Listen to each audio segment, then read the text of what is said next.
Our speaker tonight is Betsy Morse. She's a volunteer at the Nevada Historical Society. And her topic is Before Reno and Sparks, Early Communities in the Truckee Meadows.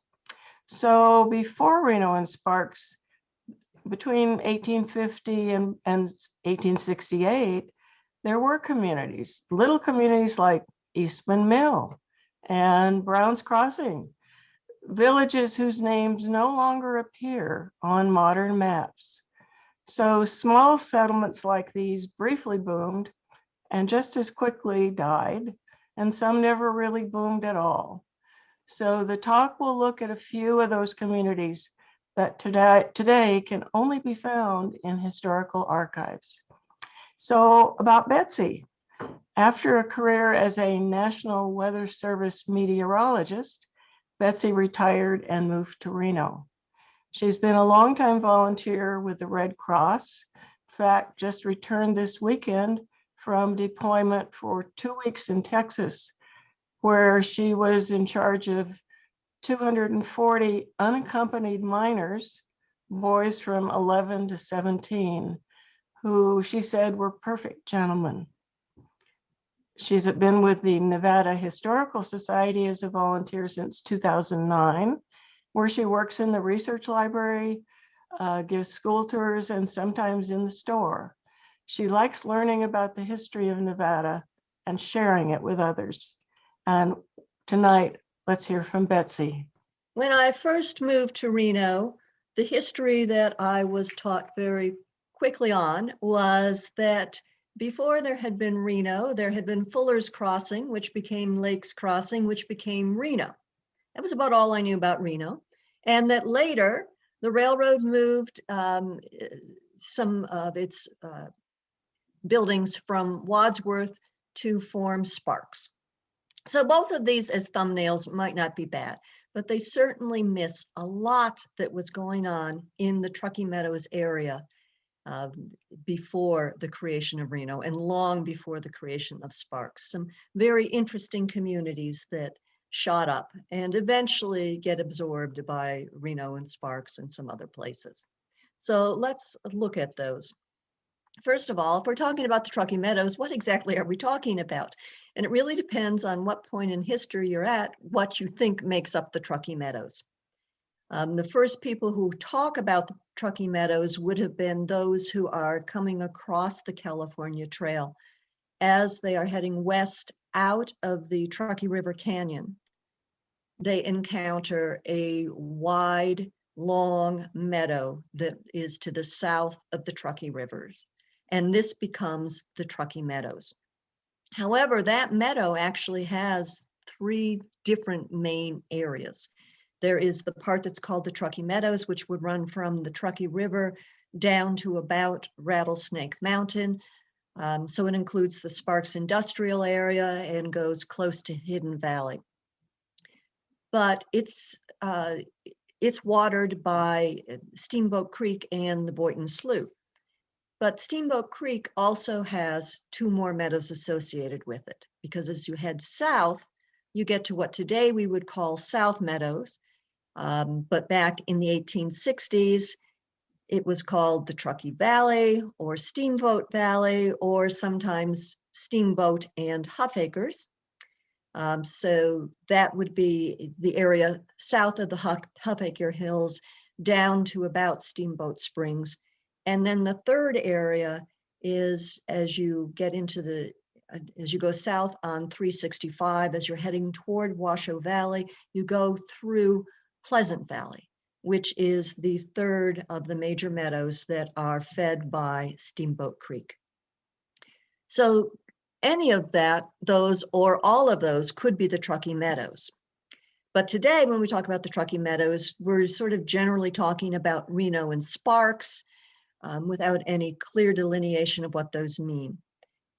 Which part of that would be meadow? I mean, I live 500 feet above. I'm certainly not part of the meadow, and yet I am part of the Truckee Meadows. What I found was a book that was written in 1880 that talks about the Truckee Meadows, and it has yet a different idea of what is the Truckee Meadows. And in that book, the Truckee Meadows is sort of a code for a whole general area. So to the south of the Truckee Meadows is Washoe Valley. To the north of the Truckee Valley, the Truckee Meadows, is Lemons Valley. Of course, today we call it Lemon Valley, but it was Lemons Valley in 1880. To the west of the Truckee Meadows, you would have the Sierra above about 6,000 feet. And to the east, you would have the Virginia Range. So everything in there that's in that wide area becomes the Truckee Meadows. So in that kind of reckoning, you can include Verdai and Galena and Pleasant Valley and a lot of other places as part of the Truckee Meadows. And that's the definition that I'll use, simply because it allows me to talk about a few more communities than I could if I used a more strict definition of what the Truckee Meadows may be. The Truckee Meadows has had people living in it for thousands of years. The Washoe tribe has been here for hundreds, and for them, the Truckee Meadows was a place to live in the winter. And of course, much of that tribe would go into the Lake Tahoe Basin during the summer. And so for quite a few years after the coming of the Euro-Americans, there was some peace between the Washoe tribe and the Euro-Americans because they weren't in the Truckee Meadows area at the same time. It took a long time after Euro-Americans had come into the Truckee Meadows before we saw year-round residents of the Euro-Americans there. And for those of you who are wondering, I spelled Washoe, W-A-S-H-O. What's the difference between that and Washoe spelled with an E? It's probably preference. The reason I used Washoe without an E is because I just recently saw some pamphlets that were published by the tribe and they used it without the E. So I thought, I'll use what they say. It's the California Trail through Nevada that brings most people into the Truckee Meadows. Before that, of course, we have the Native Americans who are already living here. And before that, there had been fur trappers in the late 1820s and 1830s. But the fur trappers are gone by the time that the California Trail is developed. In 1844, we have the main branch of the California Trail. You can see it in blue on this chart. And in 1844, what is developed is the Truckee River route, which is the first good way to get across the Sierra. And of course, it goes right through the Truckee Meadows. For the next several years, you have several hundred wagons that pass on the California Trail through the Truckee Meadows. And over time, there are two other additional routes that are developed, neither of which go through the Truckee Meadows. And those would be the Carson Trail, which is the best trail, and the Applegate-Lassen Trail, which is really a far worse trail, but it doesn't have the baggage that the Truckee River route gets because it doesn't have a Donner Party that gets trapped overnight with rumors of cannibalism. So by the time that the gold rush happens in 1849, when you go from having hundreds of people to tens of thousands of people trying to go across the California Trail into California, what you find is that there are more people than two trails can handle. So all three trails are used, but of the three, the Truckee River route is probably the least used simply because people are spooked about the Donner Party that went through several years before. There are still people who are using it, but it doesn't get the traffic that the Carson route and the Applegate-Lassen Trail have. And so we don't see quite the volume going through the Truckee Meadows. That changes. None of the three trails can really handle the kind of traffic that's coming over. So in 1850, the Hennes Pass route is developed. This is a toll road. It's really meant for freight, and it goes through the Truckee Meadows.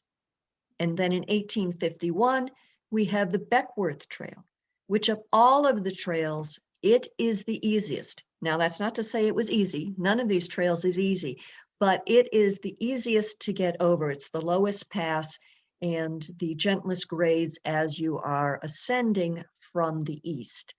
It's a longer trail, but a better trail. And that too goes through the Truckee Meadows. So by 1851, what you've seen is a consolidation of traffic, mostly coming through the Truckee Meadows, although the other trails are still used, but we're starting to see a lot more traffic coming through the Truckee Meadows. In 1852, the first trading post is developed in the Truckee Meadows, and this is Jamison's, and it is very close to where the California Trail exits out of the Truckee River Canyon. And then there is another trading post in 1853, which is a little farther west of Jamison's, and that may or may not have been owned by Jamison.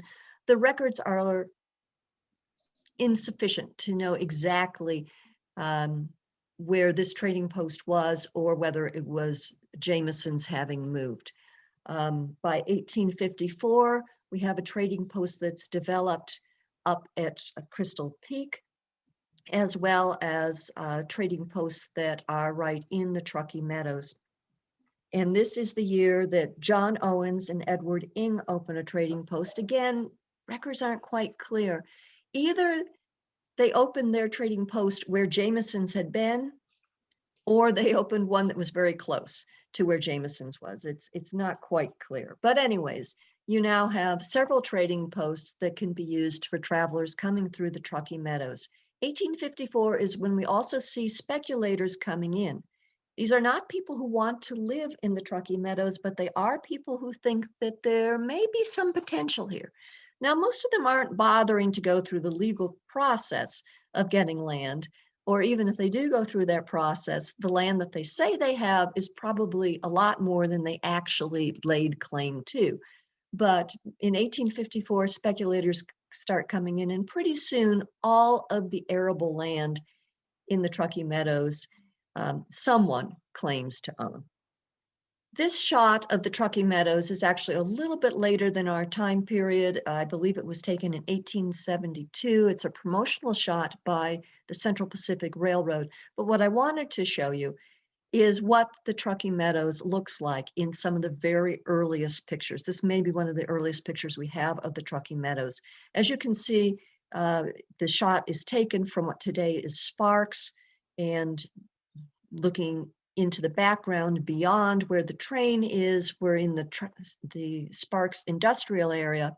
The first water that you can see would be the Truckee River, and then the water behind that would be from Steamboat Creek. And what you can see is that along the waterways, there are some trees, but they aren't very big. We're talking about scrubby trees. In the meadows themselves, there is good tall grass, but the rest of the area, we're talking about sagebrush and rocks. It is not a particularly appealing place. However, we do have these wonderful meadows. One trader who went west on the California Trail recalls traveling through the Truckee Meadows in 1853. And here's what he wrote. In the month of August, 1853, our train, consisting of 9 wagons, 200 or 300 head of horses and mules, and 750 head of cattle, were all driven and managed by 45 men. We moved up to the Truckee Meadows, about 5 miles below the present town of Reno. Such a grand sight for hungry cattle and horses. Thousands of acres of blue joint grass laid around us. Our herds reveled in it for several days, and yet they could make no impression upon it. The first people, the first Euro-Americans to live in the Truckee Meadows year-round would have been members of the Church of Jesus Christ of Latter-day Saints.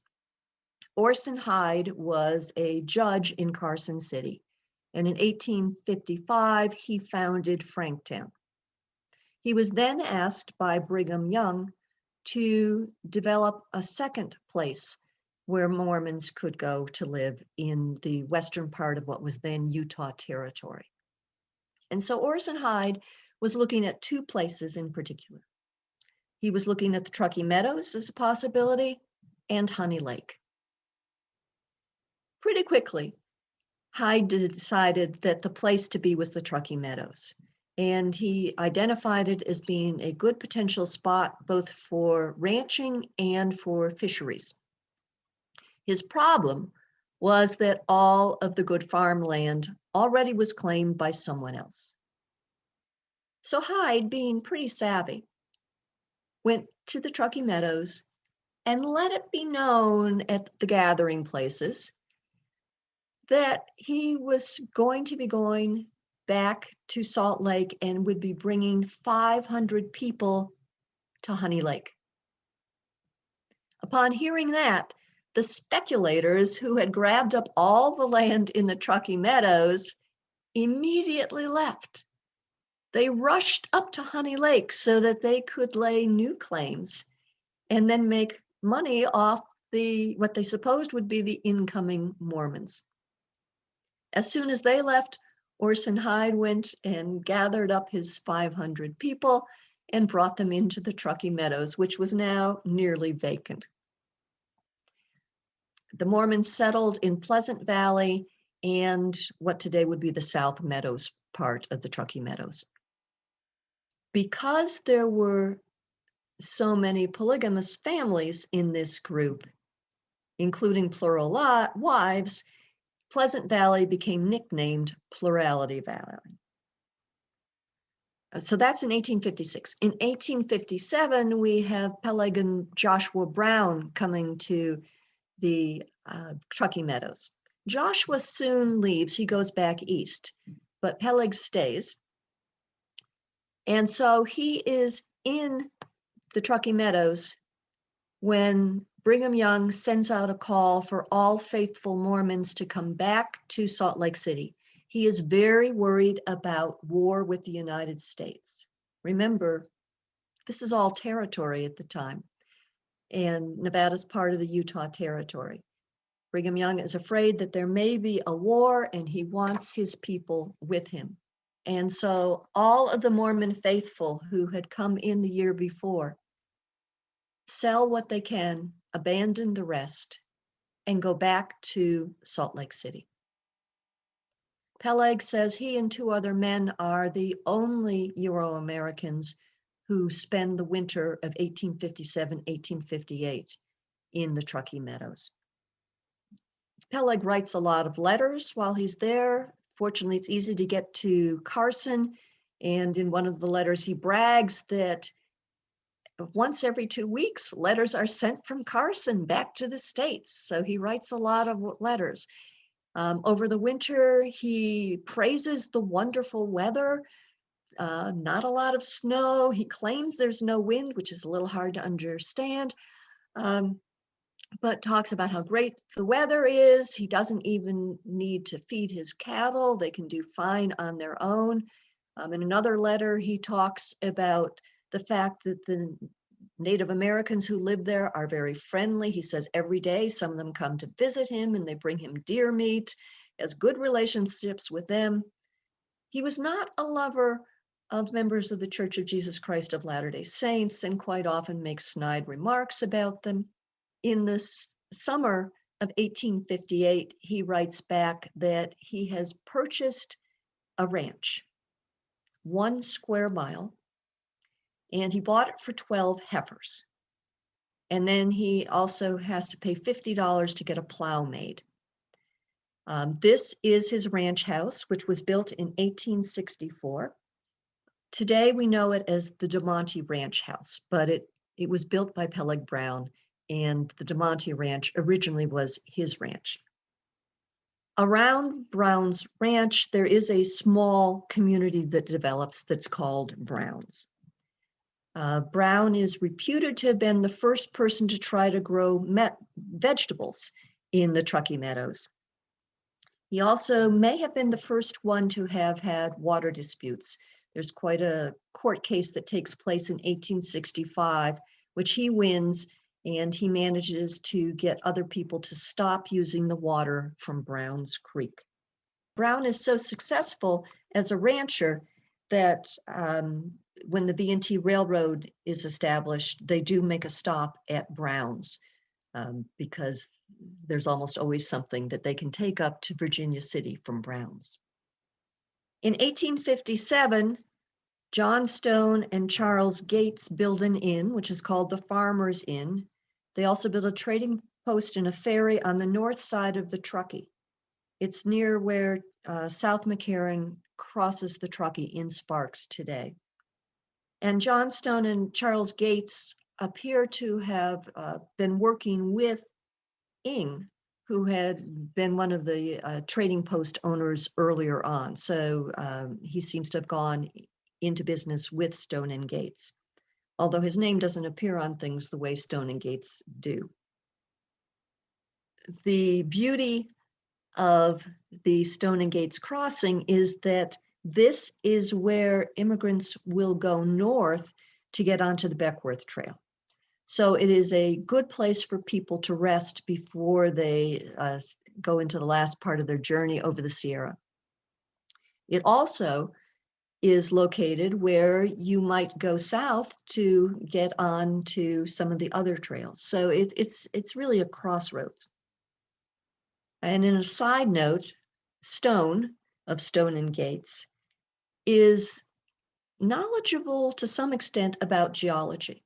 And when he hears that people up in Virginia City have found gold, but they also have found some muck, this grayish mud that's messing up their pans, he's the one who thinks maybe there's more to it. Goes up to Virginia City, gets some samples, takes them to Sacramento, and becomes the first person to realize, or at least the first person who realizes and lives to tell it, that there is a lot of silver up in Virginia City. Surprisingly, he does not then go up to Virginia City and stake a claim, but he's the one who brings back the news that Virginia City, what will become Virginia City, is rich in silver.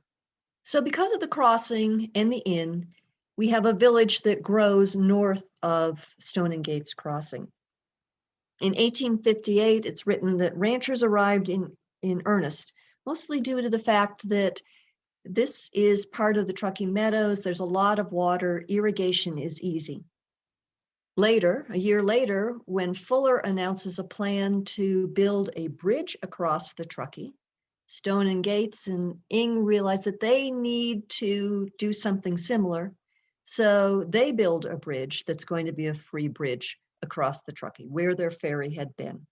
Theirs is built in 1860.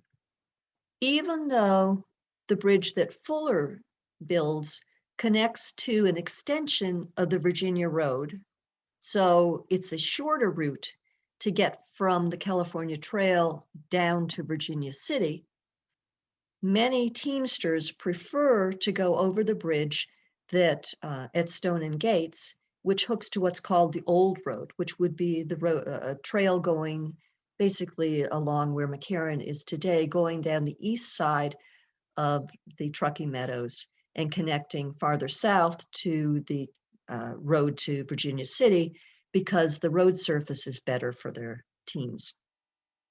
It was written that Stone and Gates ruled unchallenged in the Meadows' northern half before 1868. By 1864, Stone and Gates had a hotel, several stores, a blacksmith shop, saloons, and other businesses. The Glendale Hotel was the rendezvous, and here men assembled, and the old hotel resounded with the jolly gatherings of the good old times. Stone and Gates was considered to be a little bit awkward, so in 1866, the people decided to rename the town, and they named it after their hotel, which was the Glendale, 2 words. Very quickly, it became shortened to Glendale, 1 word.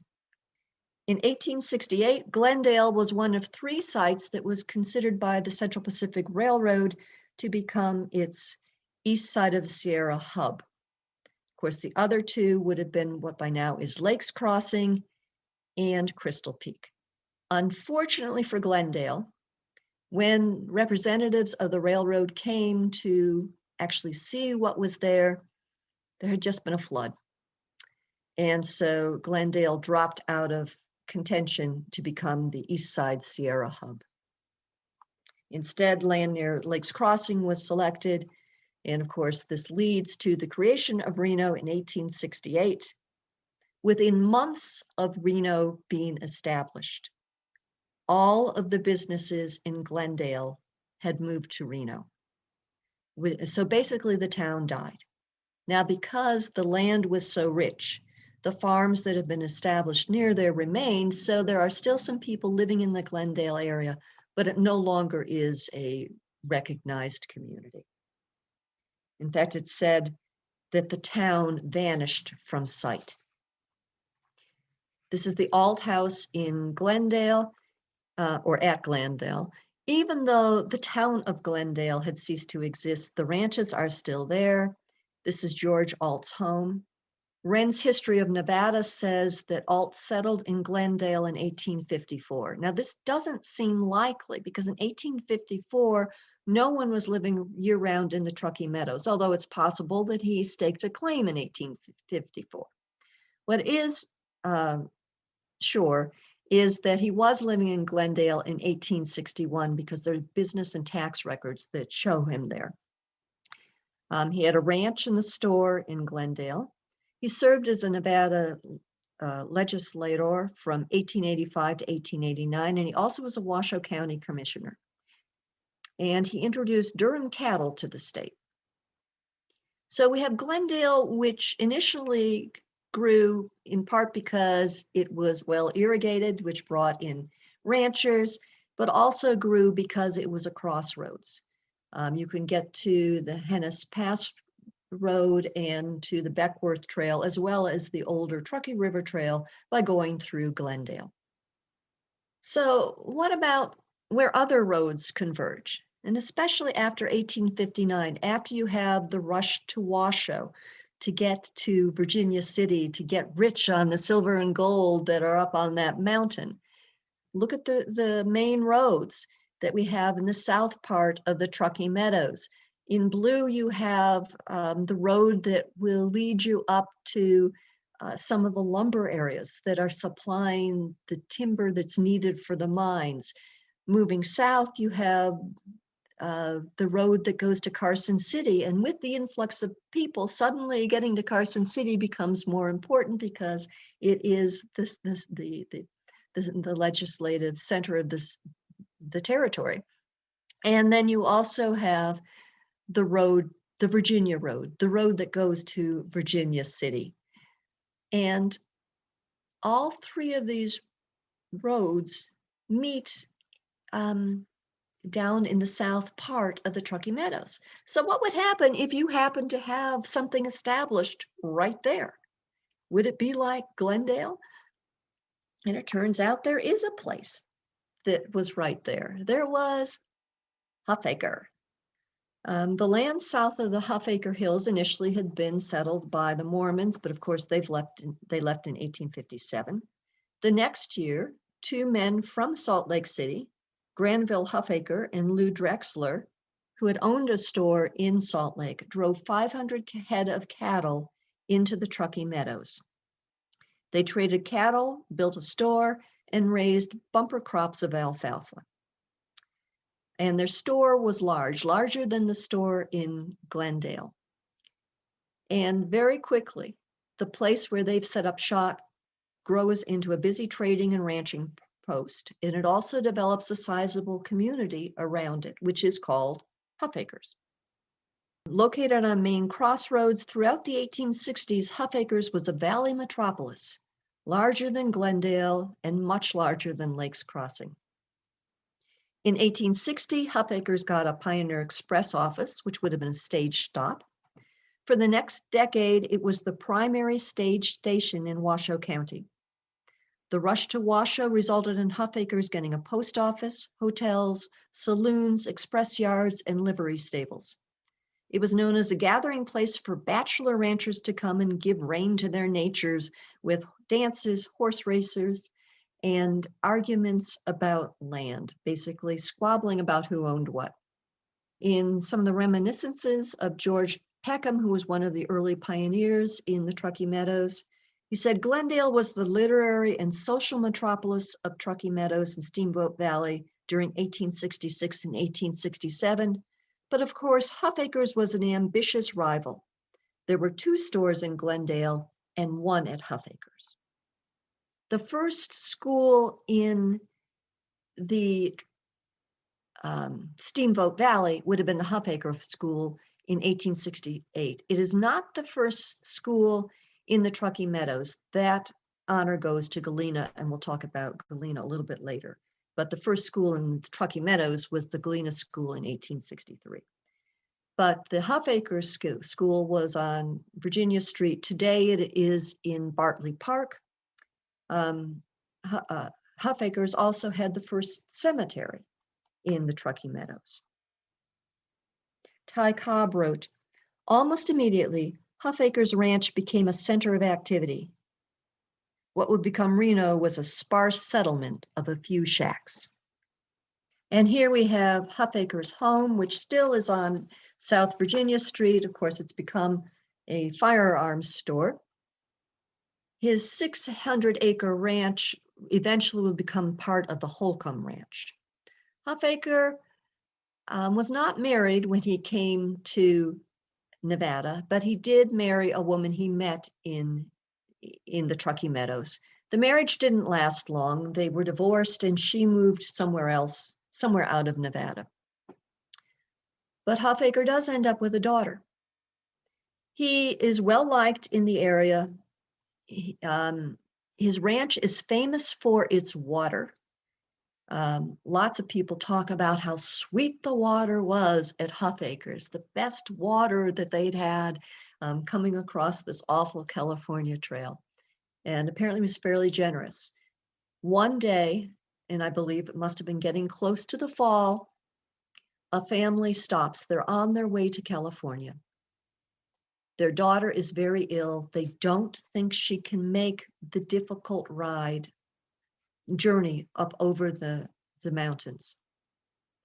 And they ask Huff Acre if he will take care of her. And they promise they'll come back in the spring. He agrees. The family never returns. So he ends up adopting the girl and raising her. When she's 18, she marries a local boy. Unfortunately, at the age of 19, she dies in childbirth, as does her child. In 1859, George Stout built a log bridge across the Truckee near where Mayberry Road crosses the Truckee River. In 1860, he also built a hotel.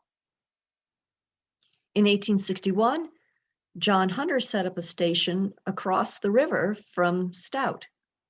It has a water-powered mill for cutting lumber, and this becomes known as Hunter's Crossing, and later it becomes known as Mayberry's Crossing.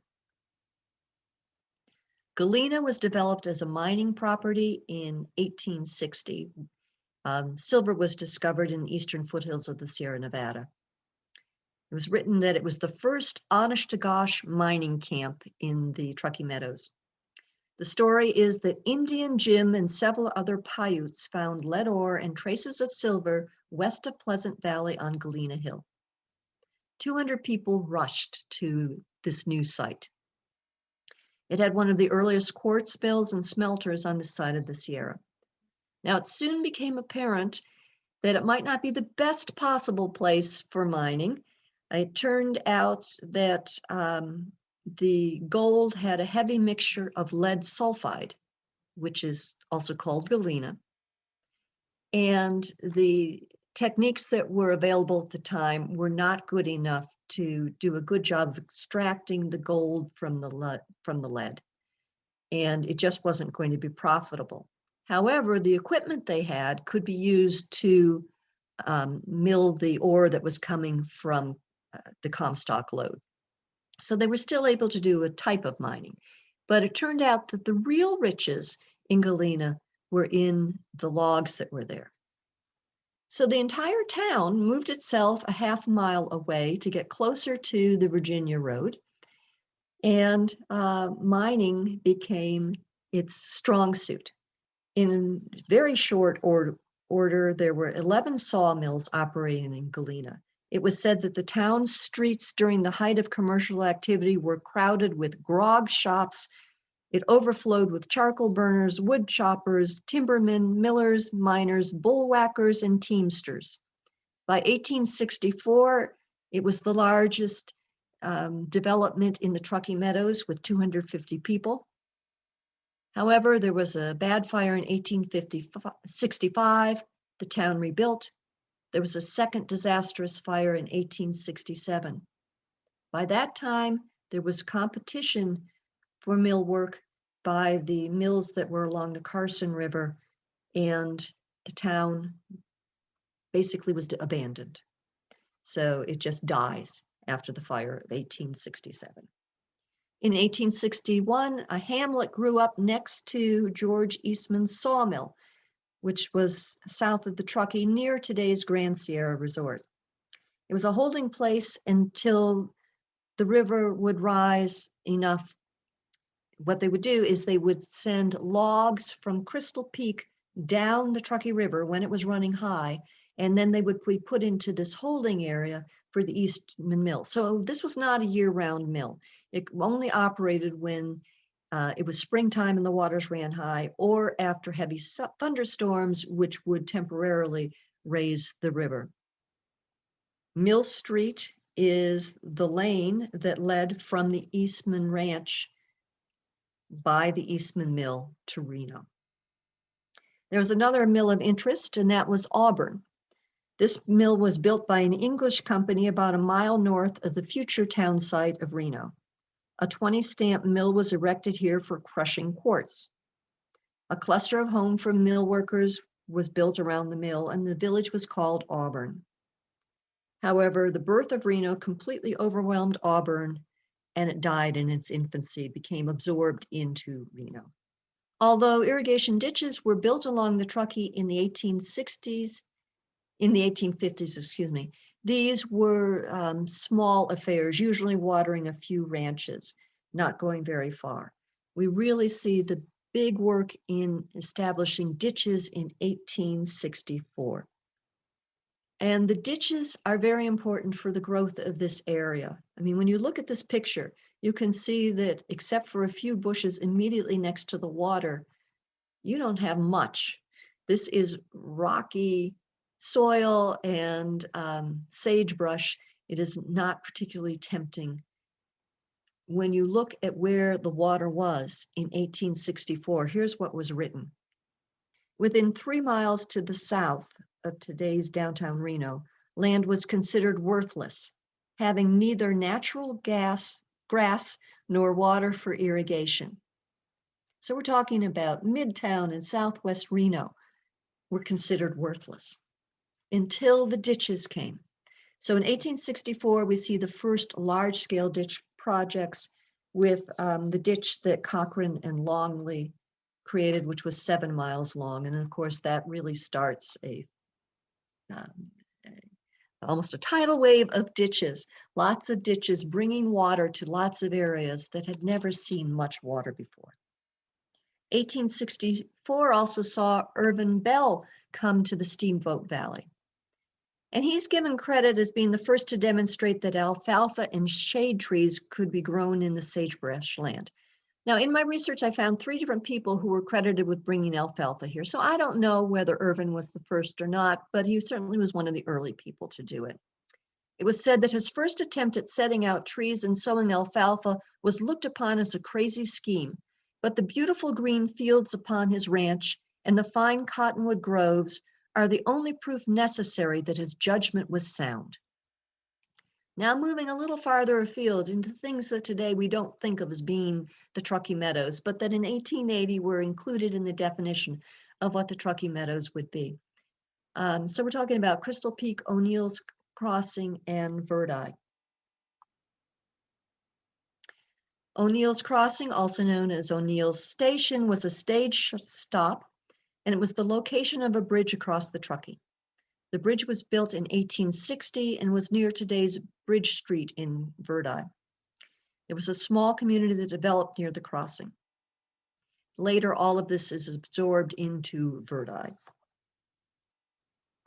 Then there's Crystal Peak. Close to O'Neill's Crossing was the Crystal Peak Trading Post that had been founded in 1854. In 1864, a town was laid out by the Crystal Peak Company. The company already owned mining and lumber interests west of the town. While both coal and gold were found near the site, they proved to be useless, but the lumber was valuable.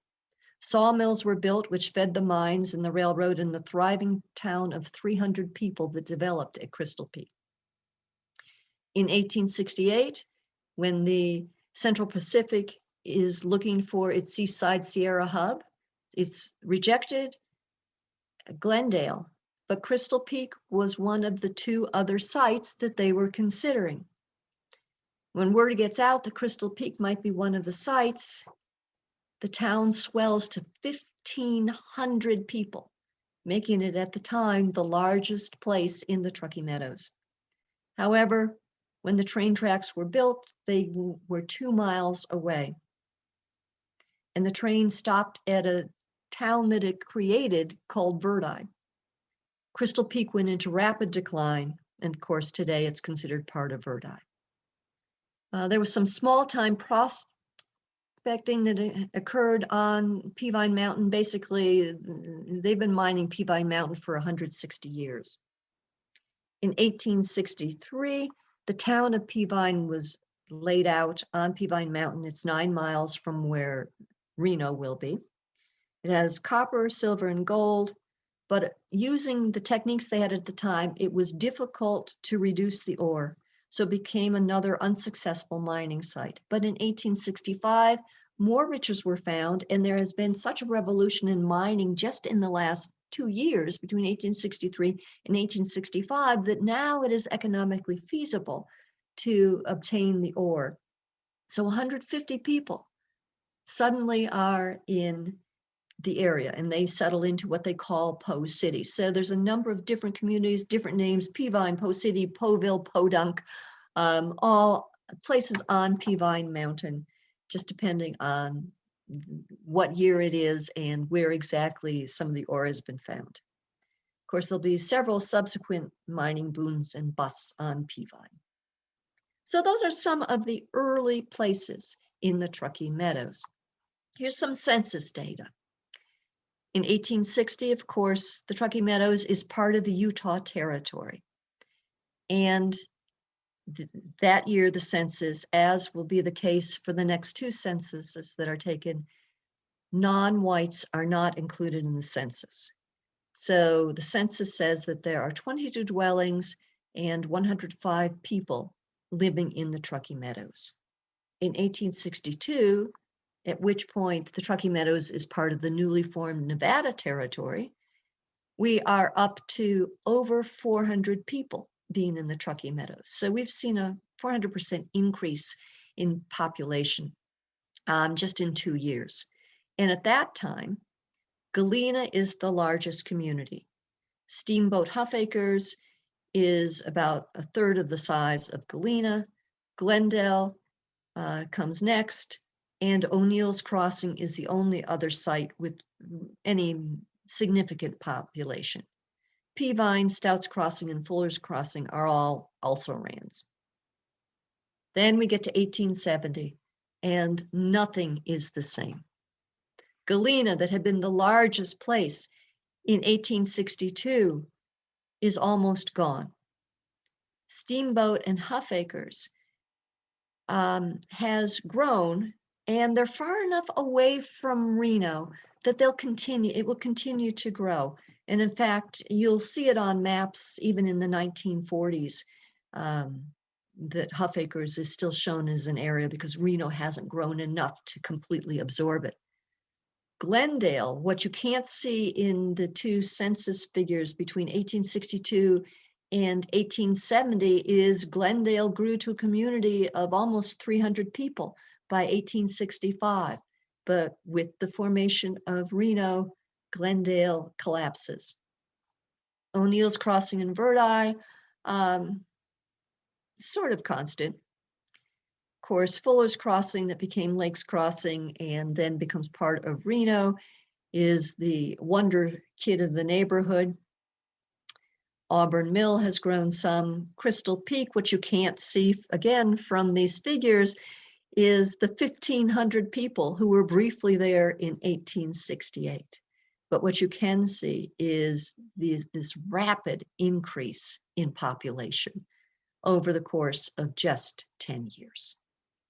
Thank you for being with me today. The photos are mostly courtesy of the Nevada Historical Society, and I'm particularly grateful to Sherry Hayes Zorn for all of the time that she spent with me helping me find photographs, because one of the problems with talking about this time is that there are very few photographs that are of the period. And so I thank you for attending, and I'm going to turn this back to Carol for questions. Thank you, Betsy. I found that really interesting. You always add new things whenever you give this presentation. So there's a comment from William Ney, and he says, my great-grandfather Winslow P. Ney and his close friend Enoch Morrill knew the Holcombs and the Huff Acres, or maybe he's talking about a place, knew Holcombs and Huff Acre. They were responsible for the digging of the last chance ditch from Mayberry's Crossing to near the Holcomb Ranch.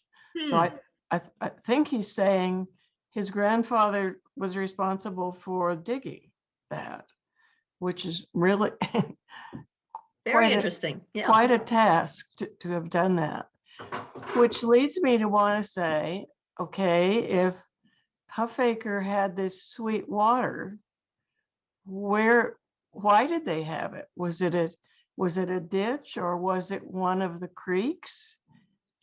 It would have been one of the creeks. Yeah, when they were raving about the water at Huff Acres, it was before any of the real ditch digging had begun. Oh, interesting. So early on, you said that the fur trappers were there in 1820 and 1830.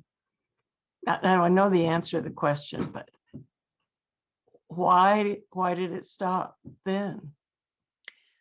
The main reason that the fur trapping stopped was because the trappers were here for beaver. And the reason beaver were being trapped was that was the style for men's hats. It was the style for men's hats in the United States, in Europe, and in Asia. And then suddenly, silk hats became all the rage, and the market disappeared. Yeah. Well, I don't get to tell you the answer. You knew it all along. We've given the same tours. Yeah.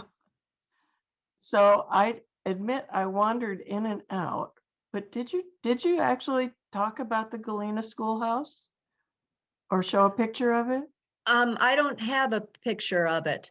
And yeah, I probably wasn't looking at my notes when I talked about Galena.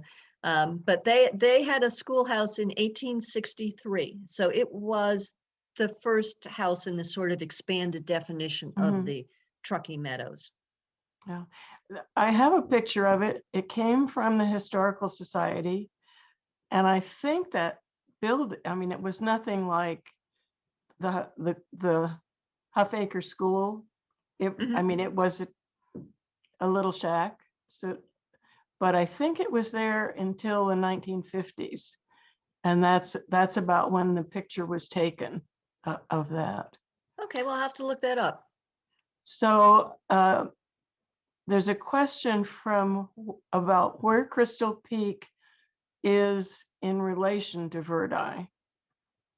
If you go up to Verdai, there actually is a Crystal Peak Park where you can see the mill pond that would have been used by one of the sawmills up there.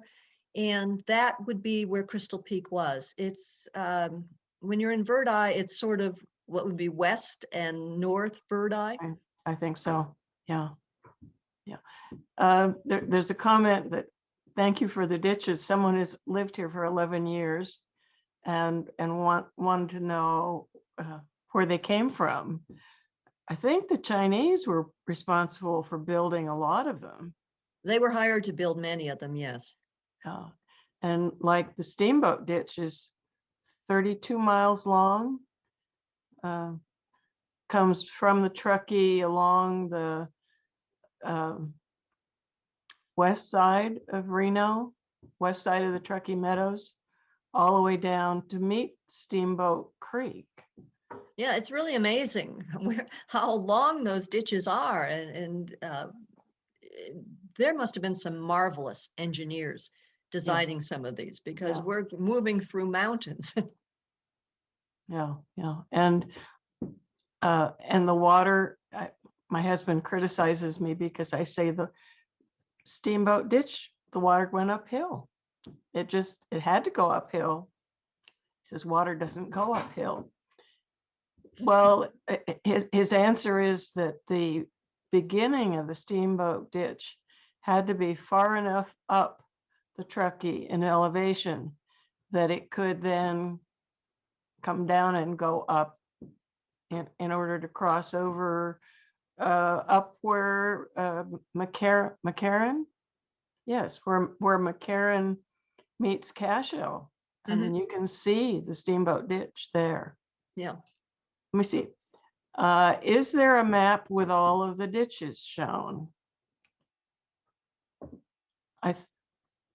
Jack There Hirsch are could answer maps, that. and I'm sure that if you went to the Historical Society, you could look at all kinds of maps Yes. that are about the ditches. I know at the Historical Society, there are boxes and boxes and boxes of things about the ditches.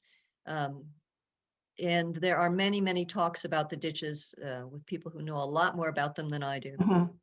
Yeah, we had a talk by Dana, can't come up with his last name right now, a couple of years ago, that we might bring it back because he's continually getting information.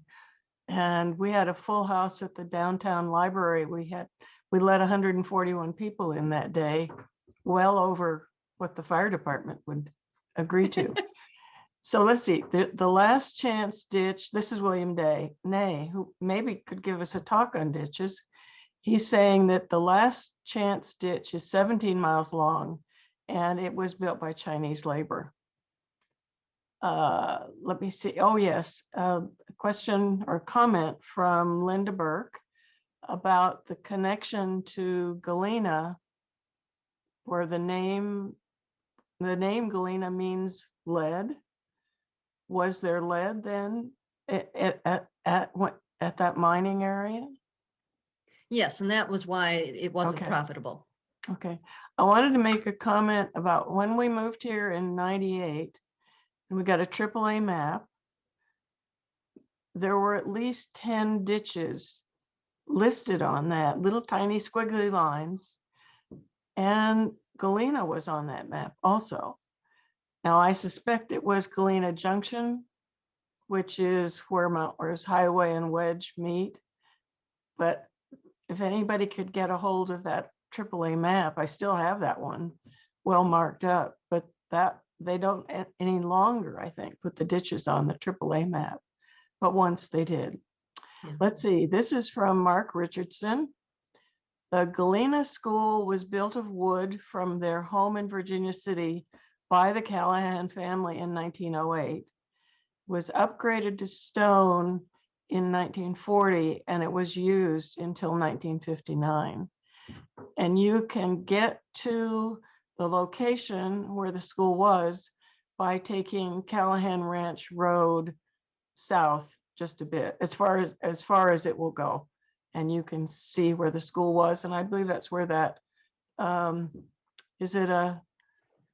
there's some kind of a marker there. There is a marker there for Galena. So would that be, I know that just beyond that marker, there is a foundation, which I assume was part of Galena. I wonder if that was where the school was.